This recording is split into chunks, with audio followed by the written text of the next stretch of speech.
Good afternoon, everybody. Glad to see everybody could make it despite the cold weather. You might notice my voice is a little bit changed. So I'm just slightly under the weather, but I'll struggle through. So today we have George Washington, but of course, before I do that, I have to tell you what I missed last week. I was kind of torn because what I wanted to say last week and left out, I could easily fit in with George Washington because we're covering the same stuff, but I need to have something to say. So, so what I left out was the surrender at Yorktown. Cornwallis was so humiliated in all that he did not want to come out and present his sword to George Washington. So he said he was sick and sent his second in command to do the honors and present the sword. So the guy who was second in command wasn't really sure who he was supposed to give the sword to. At first he presented to Rochambeau, who was the French general in charge, and as a gentleman, he said, no, that's George Washington over there. And so he was about to present it to George Washington, and George Washington, who had heard that Cornwallis, was not going to come, he said, well, he sent his second in command, so why don't you give it to my second in command? And it just so happens that the guy who was Washington's second in command was the commander of the Charleston that fell to Cornwallis. And so he is now the guy who's getting Cornwallis's surrender. So. Is that Benjamin Lincoln? Yeah. Thank you. Okay, so George Washington. There's,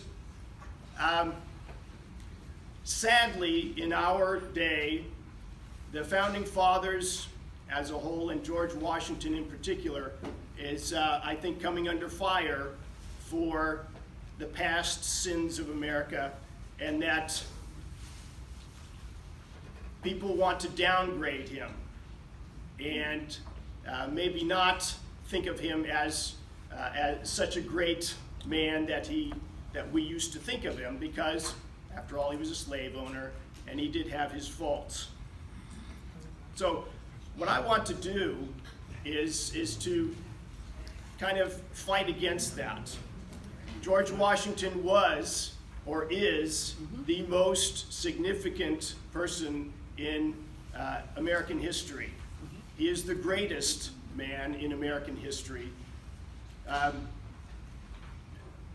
Presidential historians will tell you that he was probably the second best president, and that may be, Lincoln was certainly a great president, but Lincoln was president and a great president, but that's all he did. George Washington was much more than just the president, leading the armies through the American Revolution as only he could.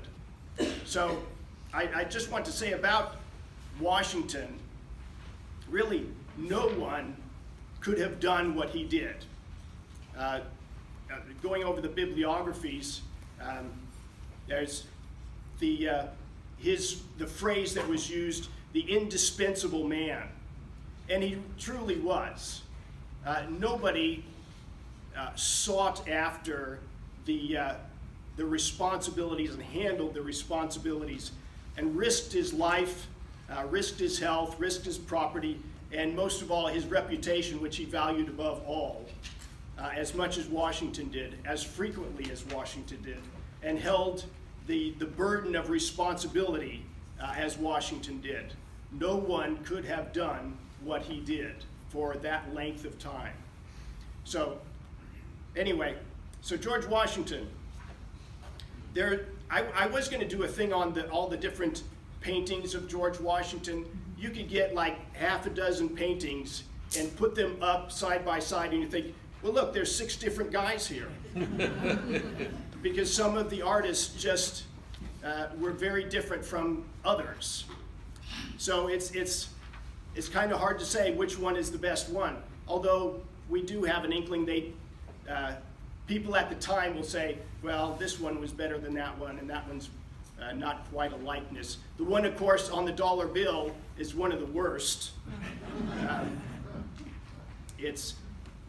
At the time, they were saying, the guy purposely made his face puffy, more puffy than it was. And Washington himself said, I'm wearing like the worst dentures today, and my mouth is all puffed out. So anyway, I was going to put a lot more books. I have a lot of books on George Washington. Some I've read, some I've not. But I'm not going to put them all up here. I'm just going to mention a few. This first one I really like as a short biography. Paul Johnson, one of my favorite historians. His style of writing is just very striking. He likes to bring out bold statements about the characters that he writes about. So a good short read, 126 pages. This next one, James Thomas Flexner, back in the 60s and 70s, he did a 4-volume history of Washington, and then he condensed it down into one volume, Washington, the Indespensible Man. A great title, like I said. He truly was indispensable. So that was kind of the standard at the time, and still a very good read. More recently, Joseph Ellis, His Excellency George Washington, 320 pages. He won the Pulitzer Prize for a different book that he had written earlier. And for the truly ambitious, we have Douglas Southall Freeman, George Washington, 7 volumes. It's the most comprehensive, of course, biography of Washington. It's not easy summer reading. So, like I said, if you're truly ambitious, I have this, by the way. It's not like you can go to any bookstore and find it either. If you do find it, you'll find 1 or 2 volumes together. Occasionally, you'll see all 7. But it's rather expensive if you find it. And this is on my bucket list to read before I die. Anyway. So, he was born February 22nd, 1732. His parents were Augustine, or Gus, and Mary Ball. Altogether, Washington had there were 10 children. There were 10 children, not 10 siblings. Sorry about that. 7 of them grew to adulthood, which was not a bad rate. His father died when George was 11. I am sorry to interrupt. I need to check if anybody has a red Ford Fusion. Red Ford Fusion. Okay, can you come and move your car? You parked in a spot we can't get a young lady in her car. Yes, would you like me to move it? Yes, please. Oh, sure. Yeah. That'd be great. Thank you. I'm sorry. So George Washington's father died when Washington was 11. His father was 48. Washington's grandfather also died in his 40s, and Washington, as a kind of fatalistic person, believed that he would probably die before he was 50 as well. But his mother lived to be 81 and lived to see him become president.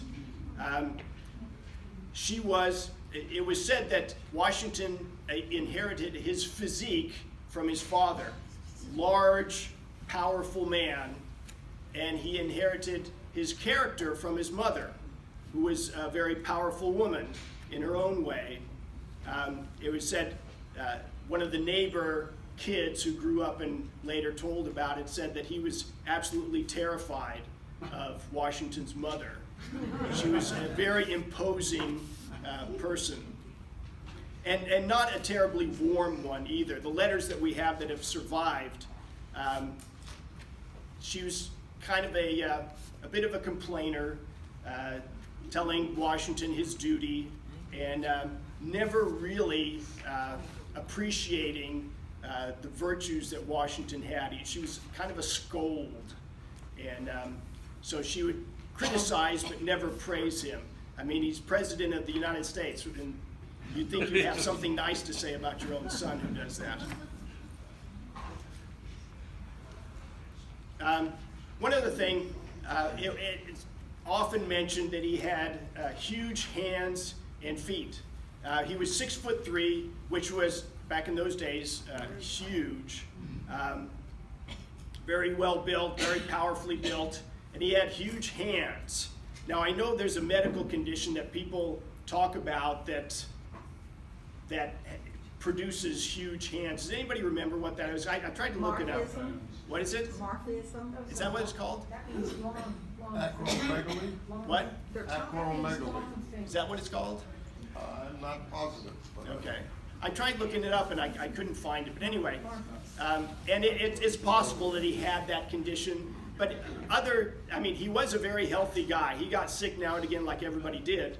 But he had a very strong constitution. So whatever he had, it was not something that impaired him physically. But he did have massive hands, and it was said that he could throw objects at a very long distance. Of course, he never threw anything across the Potomac. Like that was, nobody can throw for 1.5 miles or whatever that distance was. That would be hard to do. He needed a huge horse. Yeah. Yeah. So anyway, so his early years, he had a half-brother. Oh, by the way, I forgot to mention, he was the first son of the second wife of Augustine Washington. The first one died in childbirth, I believe. So he had an older half-brother, Lawrence, that he really looked up to. He was 14 years older. And he had a fairly strict upbringing, with Mary being the very strict one. And one of the things that he did as a child, all of his life, he was a very meticulous, hardworking, conscientious sort of guy. And he is famous for copying out these 110 rules of civility. You have the first 6 of them on the handout. And this was originally written out by a monk, Jesuit monk, I believe. And they're just generalized how to behave yourself, kind of like Miss Manners sort of thing for the Middle Ages, late Middle Ages.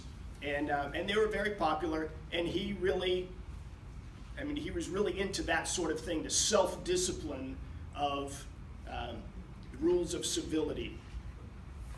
And as I said, he was very tall, he was very strong, and he was, despite the fact that other founding fathers would disparage him for not having an education, he was very good at math. He was very good at practical things, and he did have a practical education, which served him very well.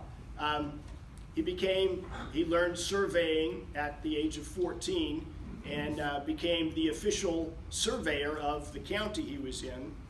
And so when I say traveled widely here, it's in a limited sense that he traveled throughout Virginia and into Pennsylvania and in the local areas, so that he knew the wilderness around him as well as anybody. And the cherry tree myth. Now, what you may not know about that whole cherry tree thing is that what you think you know about it is a myth. You know the myth of a myth. The original story was not that he chopped down the cherry tree. Take a look at the picture. He chopped the outer bark off of the cherry tree, supposedly, and that's what he got in trouble for. So this was a 1939 painting that, in a way, was mocking this whole myth. Here's Parson Weems, the guy who came up with this story, who was a bookseller who wrote a biography of Washington after he died, and it went through many editions. Everybody wanted to read about Washington. He came up with this story in the 5th edition of the book. It wasn't even in the first 4. But it turned out to be the most enduring of the stories. But yeah, and so if you notice in this picture, George Washington has an adult head on him. That was purposeful. The artist was kind of mocking this whole story, as if George Washington was always an adult. So, his older brother Lawrence contracted tuberculosis, which pretty much was usually a death sentence at this time. The belief was that if you go to a warmer climate, it would help, and so they did. He took George down to Barbados, hoping to recuperate, but he died. George, at the time, contracted smallpox, which for us was a very fortunate thing, because once you get smallpox, you don't get it again. When he was the general of the Revolutionary Armies, smallpox epidemics were almost constant. Many men lost their lives to smallpox. George Washington didn't have to worry about it. So he came home, and he entered the militia, and at 21, he was sent on an expedition into the Ohio Valley with the Governor Dinwiddie of Virginia, sent him because of the French. The French up in Canada were expanding their operations, and they had set up a post on the site of Pittsburgh today, and he sent George Washington up there with a letter saying, this is our territory, and you are moving into English land, and you need to evacuate your fort. And of course, that didn't go over well. They were polite enough, but sent him back on his way with the message that, no, this is our land and we're going to stay here. Washington wrote up a 30-page account of his trip, and it was published. The governor published it to let everybody know what was going on, and Washington became kind of a star at that time. People loved reading what he wrote.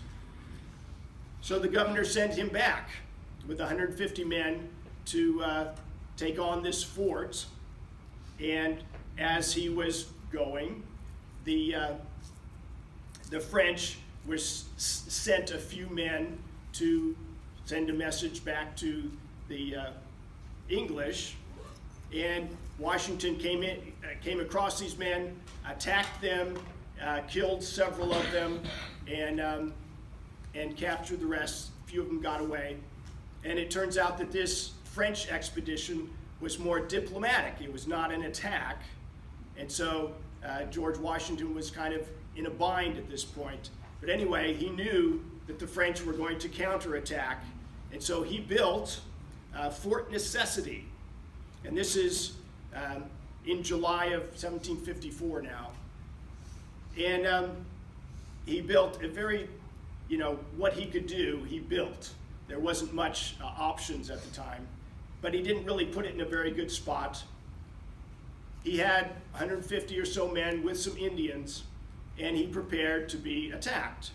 And so he was. Here's a recreation of Fort Necessity. And where was it located? This is Pennsylvania. But where? Pittsburgh. Oh.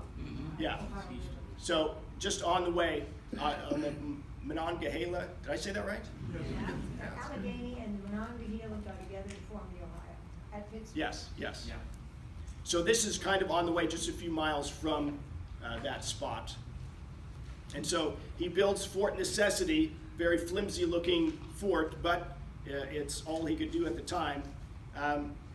He was, after the battle of several hours, in the pouring rain, that whole area was just drenched, and he had to surrender. Fortunately, the French who had attacked the terms of surrender were just you leave and go back to Virginia. And so he packed up his stuff and left. He wasn't captured. And so the problem remains that the French are on British territory. So a regular general in the army is sent to take care of this problem. General Braddock is sent with 2 regiments to capture Fort Duquesne is the fort there. And this was the following year, July 1755, and it was a complete disaster. General Braddock knew how to fight European style. You line up your men in very orderly rows, and you mass them together, and you shoot at the enemy who's doing the same thing. Except he was fighting the French and the Indians in thick woods, and it didn't work. He was attacked by a smaller force of Indians and French, and they were in complete confusion, because anytime these tightly packed rows would charge, the French and Indians would just scatter, and they couldn't do anything. And so they would come back, and they were being decimated.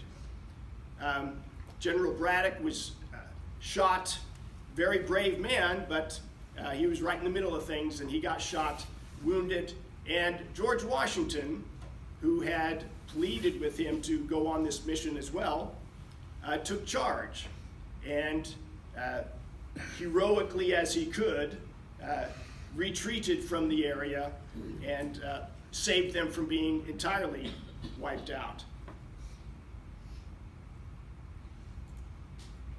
And here's Braddock. He died 4 days later, probably in great pain. He gave George Washington his sash that he wore, and George Washington kept that. So afterwards, this is the French and Indian War in Europe. It's the 7 Years' War. Washington wanted to be promoted as a regular British officer. That wasn't going to happen because there was a lot of prejudice against the colonials. So eventually he resigned, and he was looking for a wife. And he came across Martha, who was a widow with 2 kids. She had had 4, but 2 of them died. She had 2 at the time, and they were married. 1759, she had Jackie and Patsy. They were both, one was 4 and the other one was 3, I believe. And she was wealthy, wealthier than Washington. Washington had thousands of acres, she had thousands more. And so he had 5 farms to look after.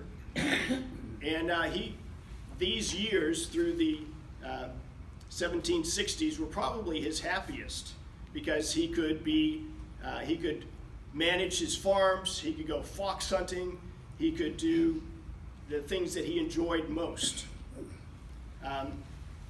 As far as the kids, I'll just give this really quick. Patsy had epilepsy and died at 17 in 1773, and Jackie died right at the end of the Revolutionary War. He had been, Washington used him as an aide, and he caught one of the camp fevers right after Yorktown, and died then at the age of 26.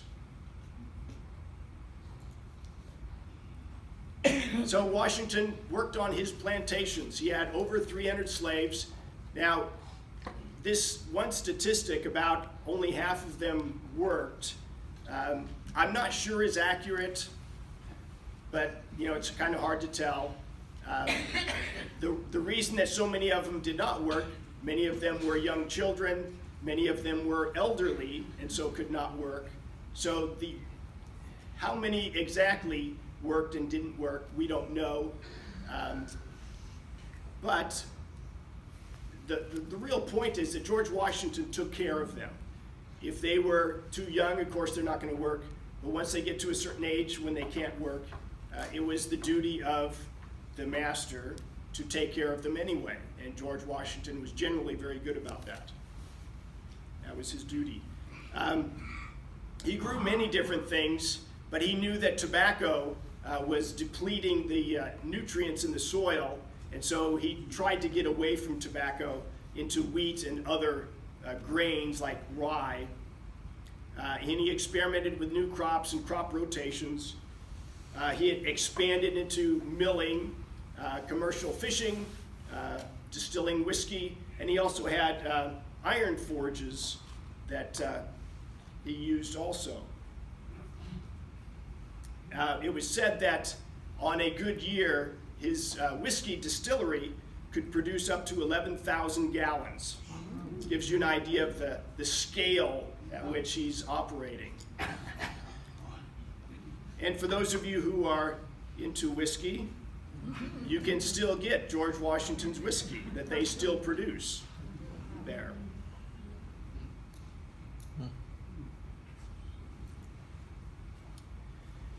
So in the 1860s, he was in the House of Burgesses, as most gentlemen in his situation would be. It was expected that you would serve in the legislature when you are a planter of his stature. And so he served from 1758 right up until he was made general of the Armies in 1775. He was appointed to the Continental Congress when it was first put together.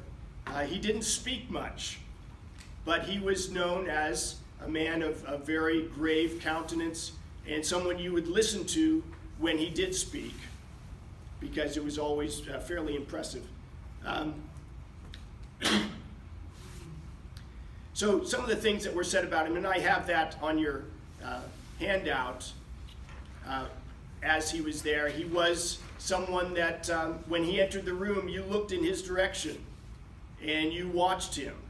He was the guy that was truly impressive in many ways. Uncommonly majestic in his walk, his address, and his figure and his countenance. Just everything about him seemed to exude authority. And something I was going to read, if I could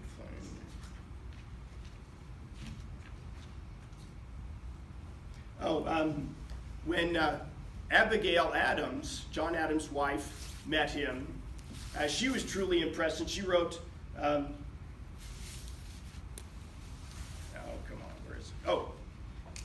so she wrote to her husband, John, "You had prepared me to entertain a favorable opinion of him, but I thought the half was not told me. Dignity with ease and complacency. The gentleman and the soldier look agreeably blended in him. Modesty marks every line in his face." So yeah, a lot of, everybody saw him as a very impressive figure. And so it was no real surprise, especially to the Virginians, who really expected that he would be commander-in-chief. But after Lexington and Concord, and the Continental Congress is assembled there, they have to first adopt the army, and they have to give them a commander-in-chief. And while there were other men that were considered, that other people were thinking about, ultimately, when John Adams presented George Washington's name, it was agreed that, yeah, that was certainly the best choice. And so he went to Boston to organize the rabble of men who were there. And after seeing them and trying to work with them after some time, he nearly despaired of ever organizing them, because these were very independent-minded farmers for the most part, who did not like being told what to do. And it took some doing throughout the Revolutionary War to organize this rabble. And as I talked about before, he sent Henry Knox to get the cannons from Ticonderoga, a very arduous trip, 300 miles, to bring them back through the winter. And he got the British he got the cannons up on Dorchester Heights. One thing I hadn't mentioned before was once he got them up there, it was the next day when the British saw that all these cannons were up on Dorchester, and they were thoroughly shocked and amazed that this could happen overnight. The date was March 5th. Now, that may not mean anything to us, but it meant a lot to the people in Boston. That was the anniversary of the Boston Massacre. And so, George Washington, once this was in place, he was truly expecting the British counterattack, that they were going to have to do something about these cannons. And so he's inspiring them. Just remember, boys, we're fighting for those who were slain in Boston. But the British did not attack. It would have been a hopeless thing to do. And so they sailed up to Canada, to Halifax. And here's a map. Dorchester Heights here. Here's Boston. And and this gives you an idea of the extent of the armies, the distance that they had to guard the British around not just Boston, but all the way up to Charleston there, or not Charleston. Anyway, Charlestown. I'm going to get that right. So the British evacuate Boston. There's Washington watching all these ships sailing. But they knew, George Washington and anybody else knew, that they were sailing up to Canada only to come back, and most likely they were coming to New York. That was the most central place, and a great harbor to have from which they could operate through the rest of the colonies. So Washington went to New York.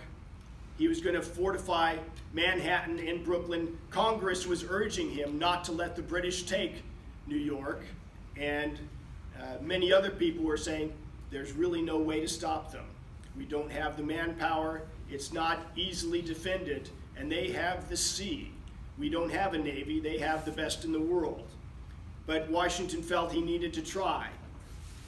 So, with Washington had maybe 10,000 troops. The British, with their 400 fleet armada, had somewhere around 32,000 soldiers. They were landing 20,000 in Brooklyn, and it was a battle this was the largest battle, by the way, of the war.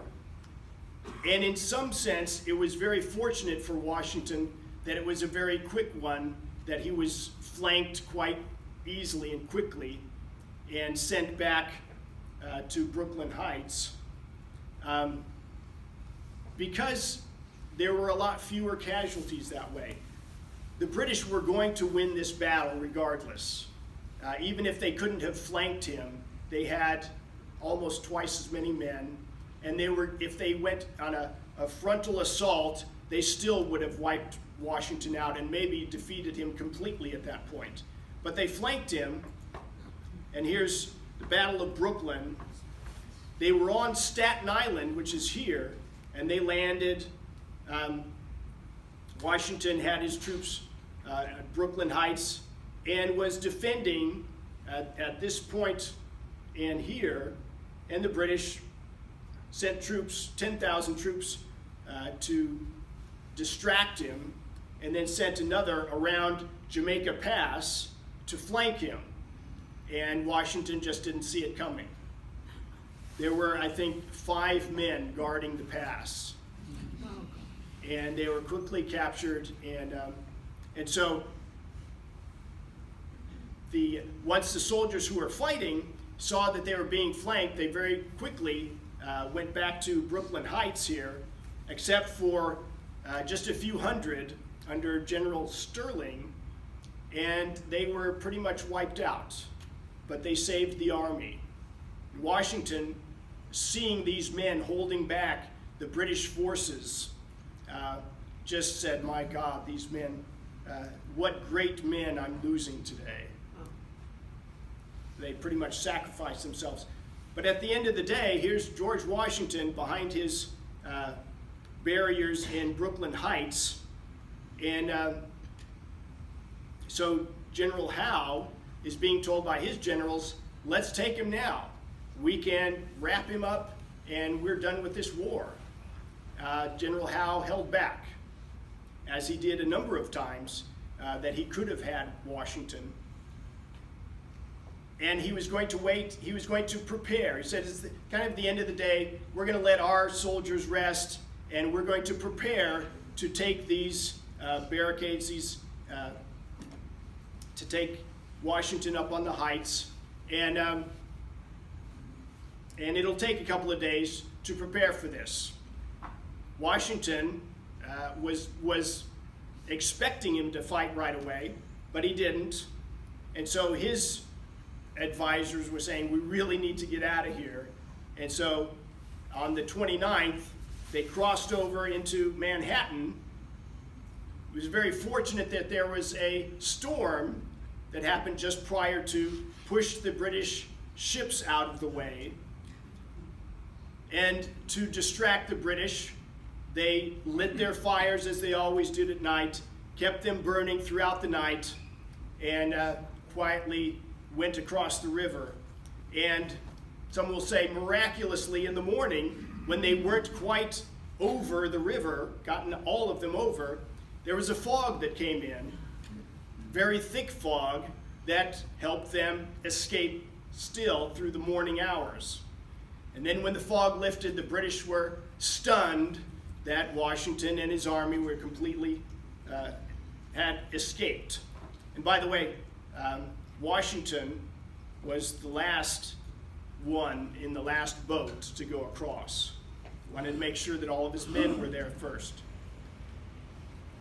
So, as I said, August 27th, the storm blows the ships downriver.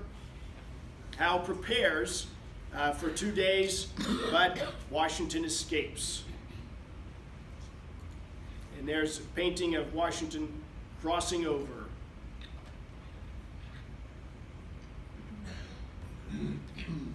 But Washington still isn't out of trouble. Howe does land and try to flank him again. And so there were a couple of minor engagements that Washington had to fight his way up north, all the way up to Stony Point in order to cross the Hudson River. There was a garrison at Fort Washington and Fort Lee, each on either side of the Hudson River. Fort Washington was on a fairly steep hill that they thought was going to be safe. After all, at Bunker Hill, they wiped out 1,000 men, or had 1,000 casualties inflicted on the British, and this was much more well protected. So what could go wrong? They left 2,800 men with a lot of supplies at Fort Washington, thinking that it would be safe, and it wasn't. Well, Washington himself, with his army, escaped across into Pennsylvania. And so here's kind of the general route. Long Island into Manhattan and up around to Stony Point and all the way across New Jersey into Pennsylvania. Right here is Fort Washington. On the opposite side is Fort Lee. Fort Washington was taken. It was the Hessians, by the way, that made the last charge up the hill and pushed the Americans back and took the fort. And now we reached possibly the lowest point for Washington, although he had many low points throughout the war. But this was certainly a very dire situation. December of 76, Washington is down to 2,400 troops under his direct command. There were other troops under other generals in other places, but Washington was the focus. His supplies were low. The enlistments were up in January, and he believed that this could be it. If we don't get any more enlistments, the game is pretty well up. His other second in charge, General Lee, was captured by the British, General Lee having a couple thousand men under his command. And General Lee went off to see a lady of the evening, and it was found out by the British, and they led a very daring raid to capture him in his night clothes. And so he was taken. And Washington is at his wit's end. His men are low on supplies, they're hungry, and they're going to leave. The desertions have always been a big issue throughout the war. And he's pleading with Congress. He needs supplies. He needs money to pay the men who are always in arrears in their payments. And so he had to do something. And as we know, Trenton was going to save us all.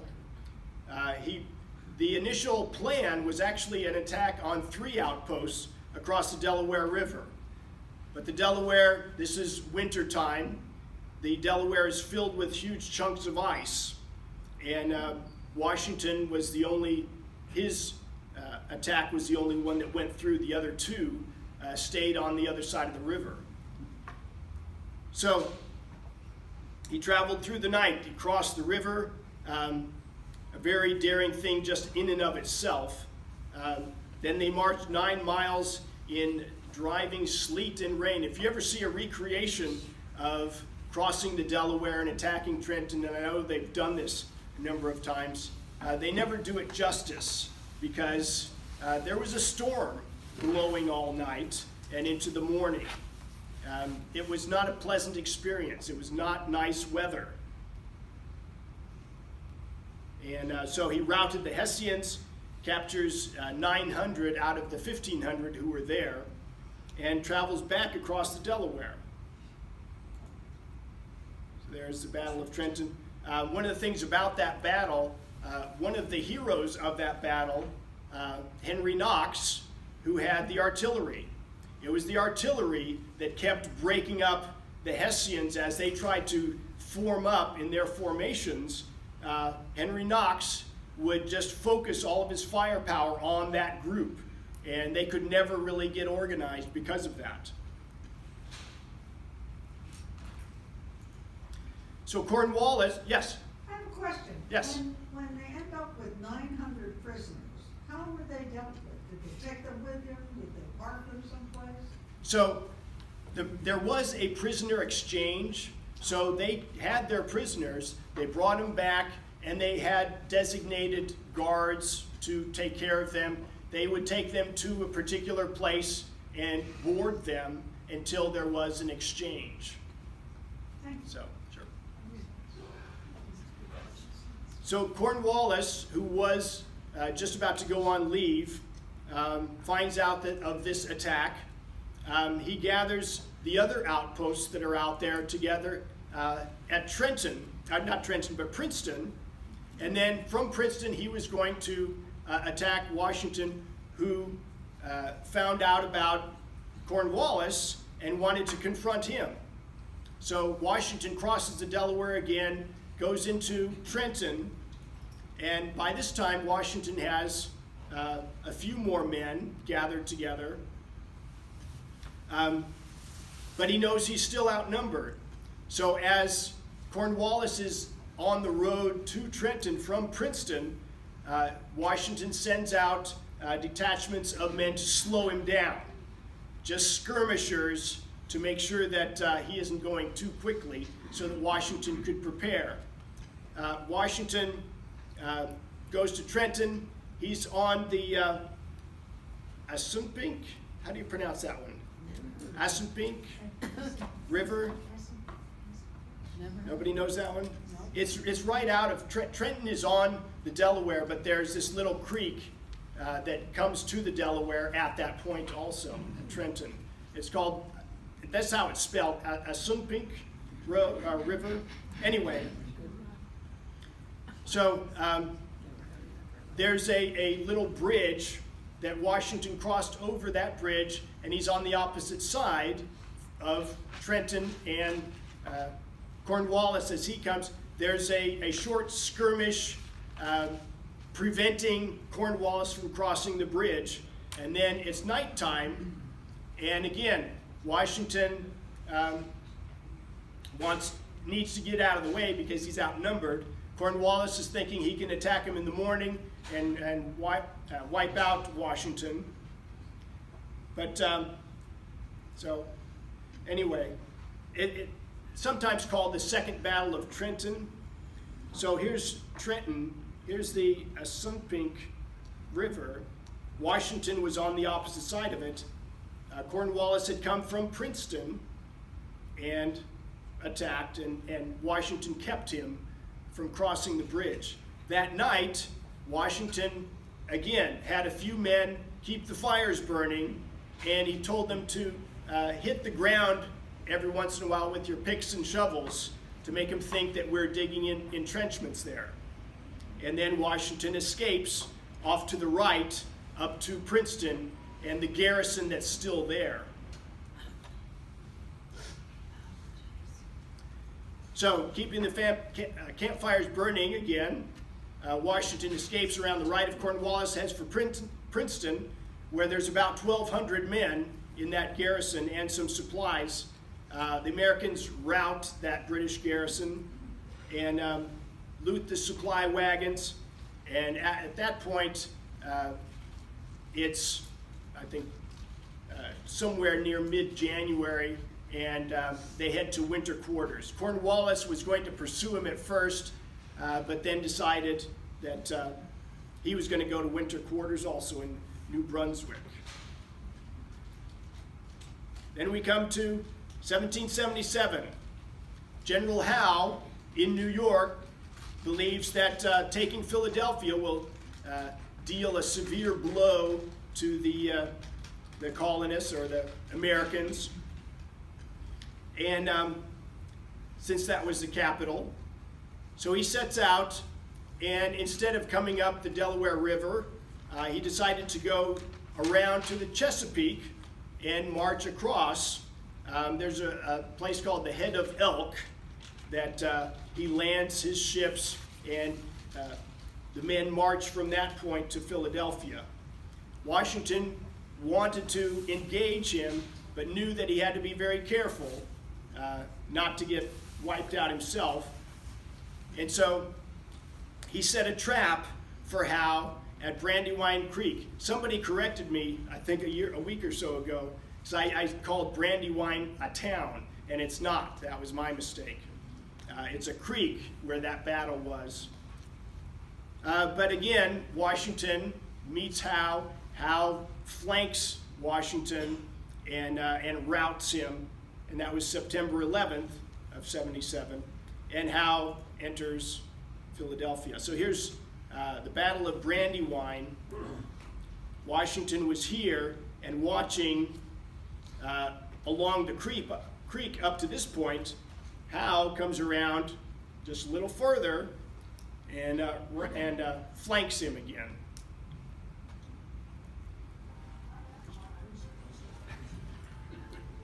So after Howe comes into Philadelphia,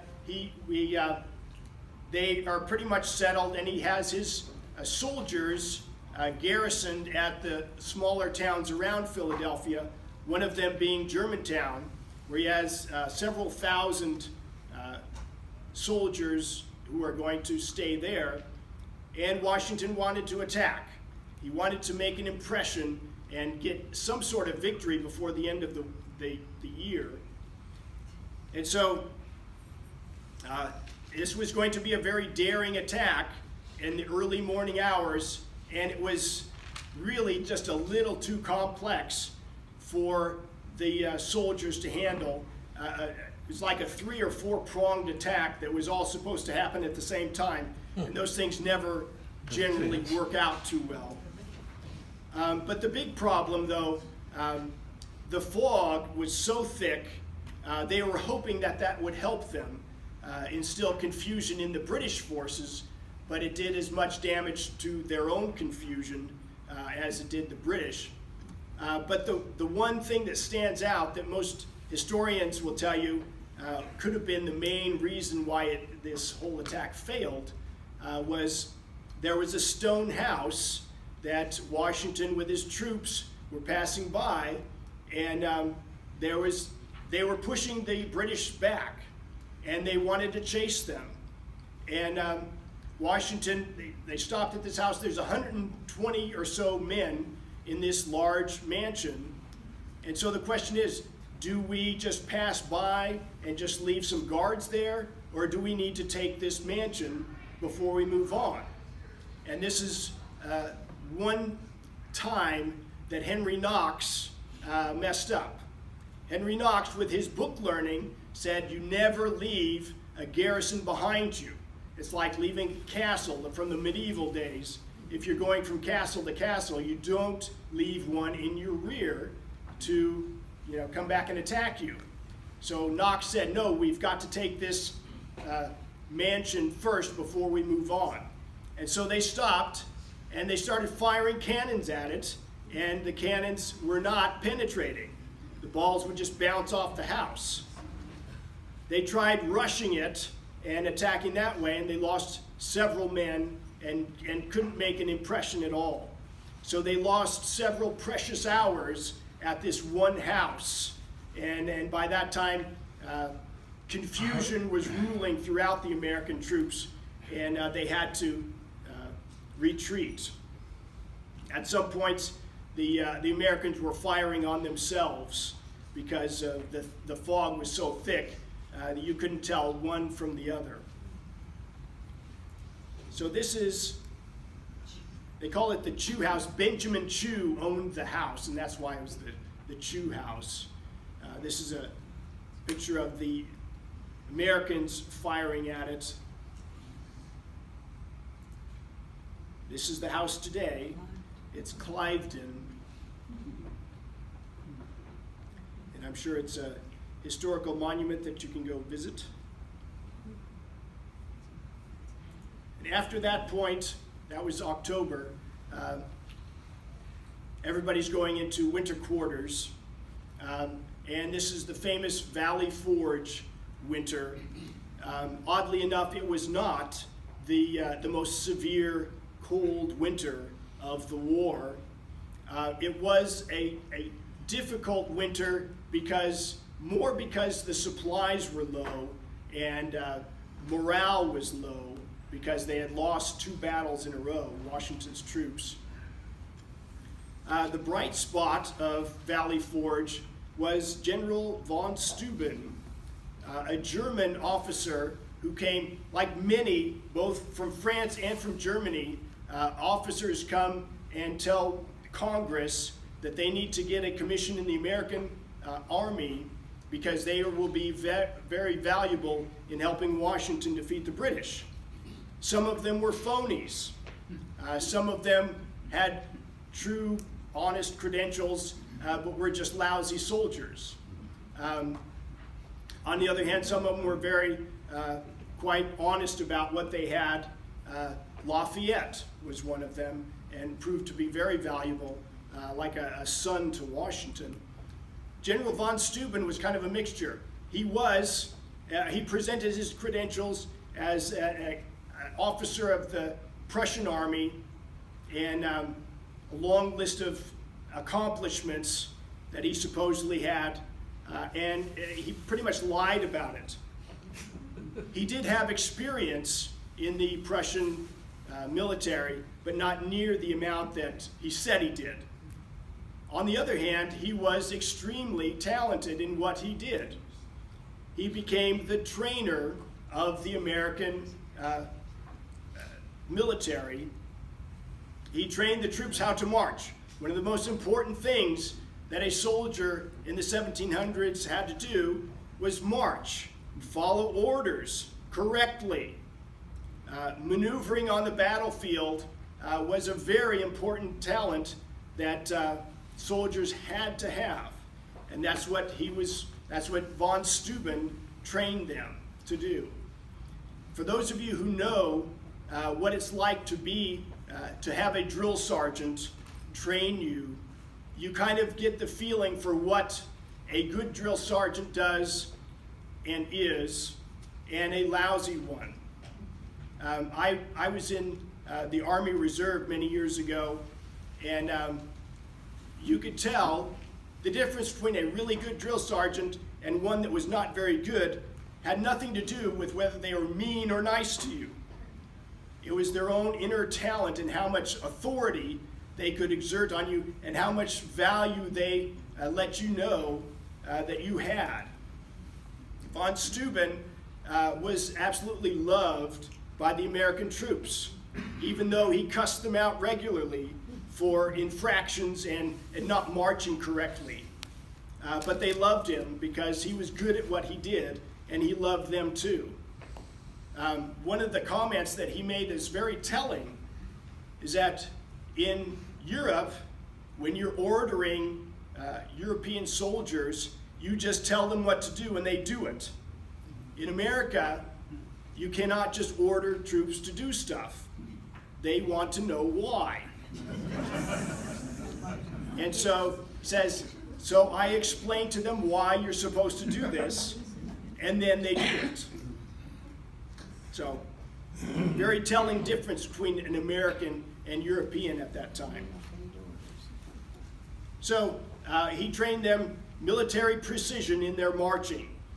He became the Inspector General of the American Army, which was just as valuable, if not more so, in trying to streamline the supplies and pay of the American Army.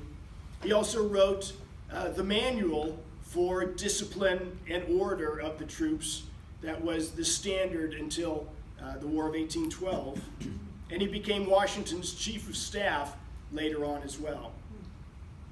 And here is Baron von Steuben. What's in his right hand there? That's a sword, yeah. It was said that since he was from Germany, or from Prussia, he spoke German. He did not initially speak English, and so he had to have a translator. And so he would be ordering the troops to march and change directions and all these other things. And when they made mistakes, he would start cussing at them in German, and they would start laughing because that was just funny to hear somebody cuss at them in German. Yeah. And here's the famous painting of Washington at Valley Forge. Now, because Washington had just lost 2 battles, and General Gates had just won the great battle at Saratoga, there's a lot of grumbling, a certain amount of grumbling, I should say, about maybe Washington isn't the right one for the job. And so General Thomas Conway, who had his own beef with Washington, he wanted to become a major general. Washington didn't think he was worthy of the promotion and told Congress that. So Conway starts writing letters. And one of the letters was to General Gates, saying basically that, if only we had a real good general in charge of the armies, maybe things would go better. Of course, hinting that General Gates should be the one in charge. He also wrote a letter to Congress complaining that Washington really isn't up to the job. But once it was published, people thought differently. When it's out in the open, not many people wanted to speak out against Washington. And so most everybody came to Washington's defense, and Thomas Conway was humiliated after that point. And this is called the Conway Cabal, this attempt to replace Washington that never really accomplished much, but it exposed a number of people who were discontent with Washington. General Gates, who everybody thought was the hero of Saratoga, and thought that he might be the better general, later on in the Battle of Camden, proved himself a pretty lousy battlefield general, having escaped from his own army after it was defeated and fled several miles away and was eventually court-martialed for it. Conway fought in a duel and was shot in the mouth, went through his cheek, and he was not heard from after that.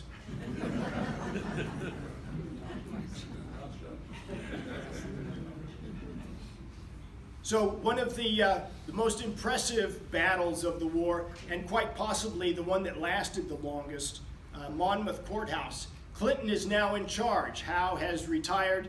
Clinton is in charge, and he's taking the army back to New York. He's realizing that Philadelphia really isn't, capturing Philadelphia really didn't accomplish what they thought it would.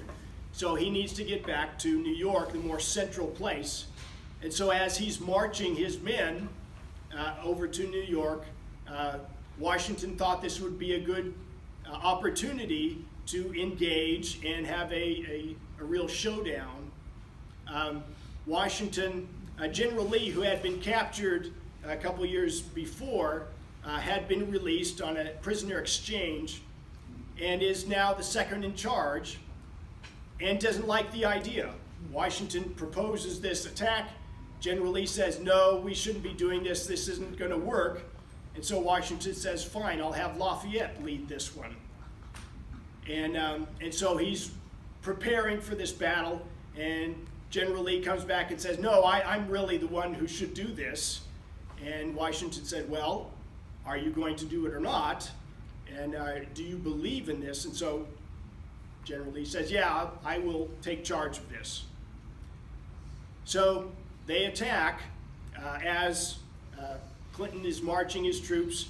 Cornwallis is leading the division that's initially engaged, and General Lee starts to retreat almost right away, fearing that that they've already lost and there's no chance of engaging them to any advantage. He's retreating. So Washington sees this. He's coming up to see what's going on, and he confronts Lee. They're both on their horses. What is the meaning of this? Why are you retreating? And Lee's a bit stunned, taken back, and he's tries to explain that he had good reason to. They were being overrun, and Washington just brushes him off and rallies the troops, and they hold the British back. It was an all-afternoon battle, and one of the most horrible things about it, in June, the weather is hot and humid, and more men are close to the same amount of men who were killed in battle were killed by heat stroke. It was that bad. So they battled until about dark, and then they broke it off. Clinton's thinking he just wants to get to New York, so they left after that point. It was a fairly even battle as far as numbers go, but it was a very large, somewhere in the neighborhood of 13,000 troops apiece. So here's the order of battle. On the map, Lee was here. He was confronted by Cornwallis's division. He retreats. Washington holds him up, and they basically fight the rest of the afternoon in that one spot. And here's painting of Washington stopping Lee. And there's a story that came out sometime afterwards. A soldier supposedly saw this confrontation and said that Washington cussed at him, and it was the most beautiful thing he'd ever heard. That Washington could do this better than anybody. And most historians will tell you that that's probably just a made-up story. Washington did not cuss at people. So, and another story that came out of this battle was a story of Molly Pitcher. Molly Pitcher, really Mary Hayes Macaulay, was the wife of one of the American soldiers in the artillery. And her job was to bring water to the men, and so she was doing this throughout the day. And her husband was injured, is wounded, and so she took his place with the artillery and helped them through the afternoon. And so she got this kind of a story about her as well. So Washington, and I hadn't mentioned this earlier, after Trenton and Princeton, Congress had given Washington near dictatorial powers to run the army the way he felt it should be run, to raise the troops, to supply them. They actually encouraged Washington to just take supplies from the local populace. Just take them. If you need them, just take them. Washington would not do that. He felt that it was very important that he and the army be respected by the American populace. And so he would never steal from private citizens. He always paid for what he got. So the war basically is shifting towards the south. Washington is going to keep his eye on Clinton in New York, and there is a garrison also in Rhode Island, and he was going to try to engage them when the time was right. But throughout this time, he was managing. He would direct the troops in various places, in contact with General Greene down south, but his main focus was Clinton in New York. And he's pleading this whole time, now that the French are our allies, he wants Degrassi, however you pronounce the guy's name, the admiral of the French Navy, to coordinate and attack in New York.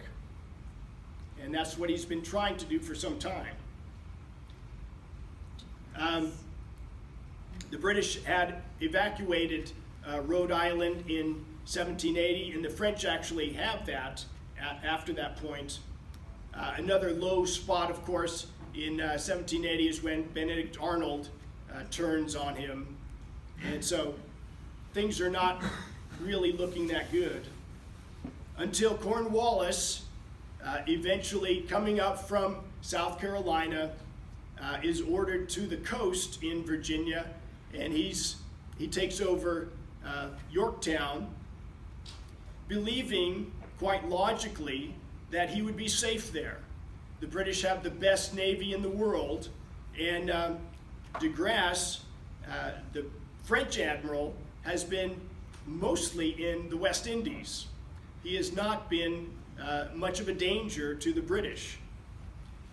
But at one point, de Grasse comes up and quite unexpectedly engages the British at the Chesapeake and defeats them. A double surprise, both that he is there and that he defeated the British. Now it was September 5th. Here's the Battle of the Chesapeake. Very nice painting. And so we come to 1781, the Battle of Yorktown. Washington, in order to disengage from Clinton in New York, he had to send signals that he was actually going to attack Clinton in New York. And so he would maneuver his troops into positions that made it look like they were going to attack. And then he slips away and arrives in Yorktown September 28th and begins the siege. He has at his disposal around 18,000 troops, French and American. And Cornwallis only has about 9,000. So it's a foregone conclusion if Cornwallis can't escape, he's going to be taken. Cornwallis tried. He sends out his skirmishers and engages, and did at one point try to escape, but there really wasn't much chance of him making it, getting away. He was fairly well trapped. And so after 3 weeks of the siege, in which they're digging their trenches closer and closer and capturing the outer works of the fort, or the outer works of where they're at in Yorktown, it was pretty much a done deal. And Cornwallis surrendered on the 19th, October 19th, 1781. And there's Yorktown. Here's the French troops, the American troops, and they're on both sides of the bay there, the James River.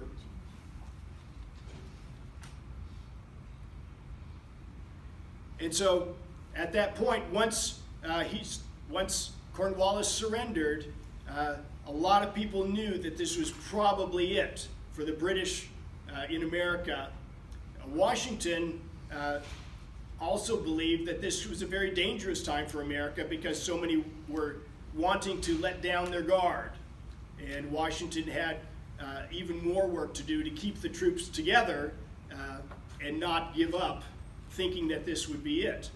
The other problem, of course, was that many men had been going for months without being paid. There was what was called the Newburgh Conspiracy, in which officers were going to get together and talk about marching on Congress to pressure them forcefully to receive their pay. So Washington hears about this and meets with these officers, and this is March of 1783. The peace treaty has not yet been signed, but everybody's pretty well knows that it's over. But the officers didn't want to disband the army without being paid. Washington meets them and persuades them that they need to be patient. And there's this scene in which they're all there together. Washington was talking to them and then was going to read a letter to them. And Washington needed to put on his glasses. None of the officers had ever seen Washington wear glasses. And so he made this a real thing. "Gentlemen, you will permit me to put on my spectacles, for I have not only grown gray, but almost blind in the service of my country."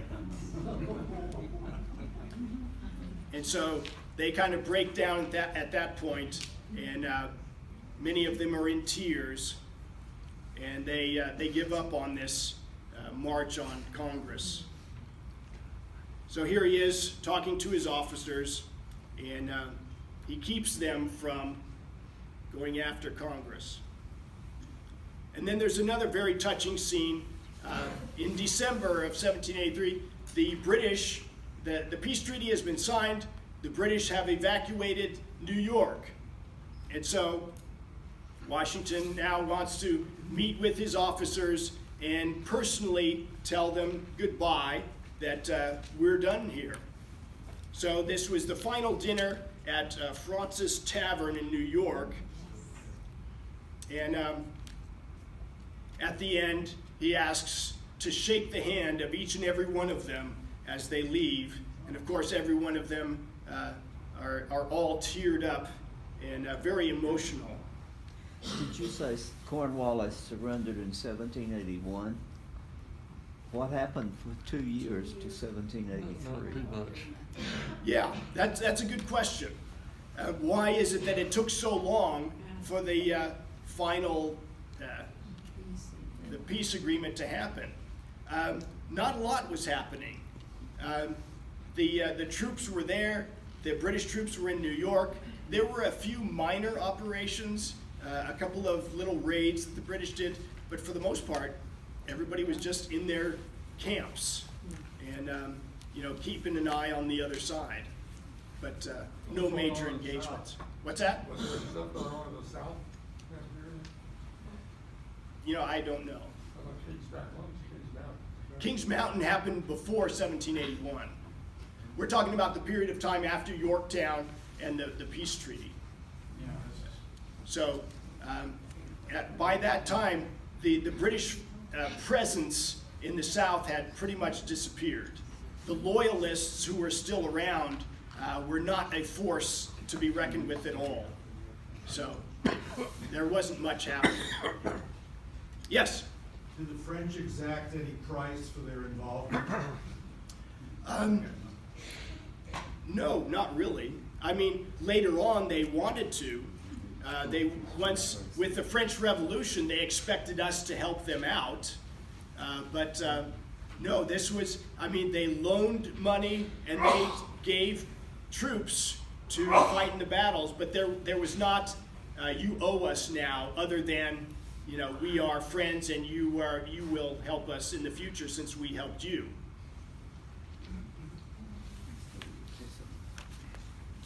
So here's a painting of Washington with his generals, and they're all teary-eyed.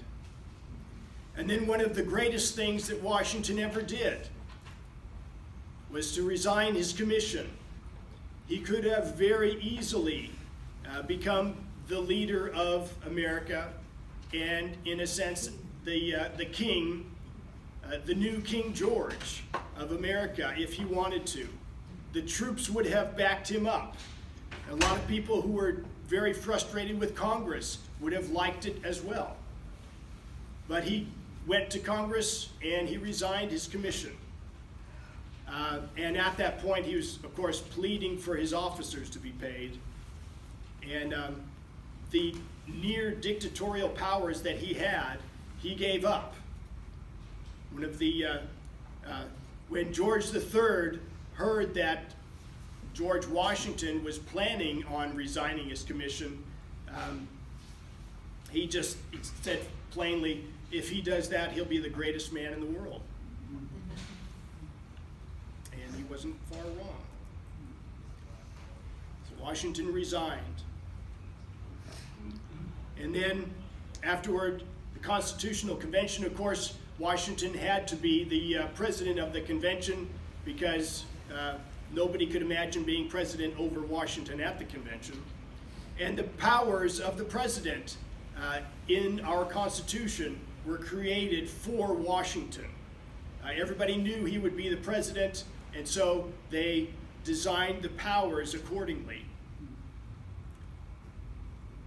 And once the Constitution was written, he gave his endorsement to it, and probably that was the final push to get it approved by the different states. And here he is, standing tall and majestic at the Constitutional Convention. And then this final one, I have this on your handout. As I said, the paintings of Washington, it's hard to say which are the most accurate, but this is a life mask that was made of him where they put plaster over his face and then make the bust about as accurate as you can get. So that's what he looked like. Any questions? Okay, so. We want to thank you on behalf of the class. It's pronounced Chardonnay.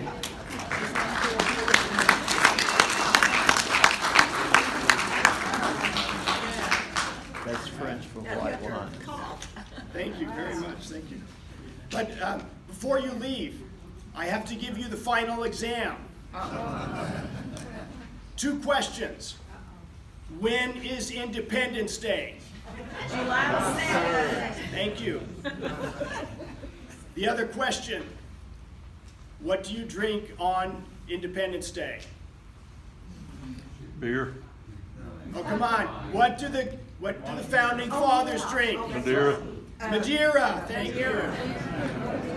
Okay. So thank you very much. This was a lot of fun for me, and I'm very happy that you all came.